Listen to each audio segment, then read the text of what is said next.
Ке се работи ангажирано на забелешките на УНЕСКО, но статусот на Охридскиот регион мора да се одржи паралелно со неговиот туристички, економски и социјален развој, а за тоа има кредибилно разбирање, кажа денеска министерот Муцунски по веста дека Комитетот за светско наследство на УНЕСКО, како и лани, не го впиша Охридскиот регион на листата на светско наследство во опасност и му даде уште 5 години за исполнување на препораките. На прашањето на Телма дали ќе се уриваат дивоградбите, како една од забелешките на мониторинг мисиите, министерот одговори потврдно. Тоа се прашања кои што се надлежност споделена до некоја мера и помеѓу централната власт и помеѓу локалната власт. Ако мене ме прашувате како министер и како член на владата, и верувам дека тоа е ставот на сите члени на владата, кога е во прашање дивоградба било каде, не само во Охрид, таа треба, фала Богу, да биде отстрането и тоа треба да биде направено на соодветен и на законски начин. Одлуката Охридскиот регион да не влезе на листата на светско наследство во опасност не значи дека предизвиците се надминати,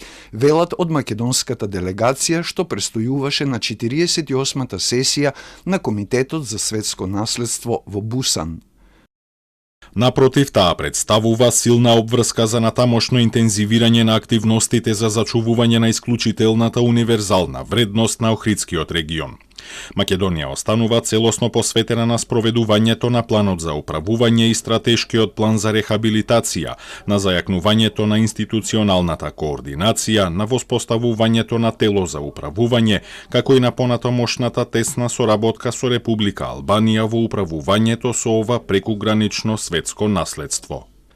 Нелегалните градби и проблемите со урбанизацијата, со загадувањето и отпадните води, отсуството на стратешка оценка за животната средина и незајакнатата прекугранична координација со Албанија, која од 2019 година е вклучена во Охридскиот регион поради незиниот дел од езерото, беа нотираните ризици во нацрт одлуката на Комитетот за светско наследство Охридскиот регион да оди на листата на светско наследство во опасност.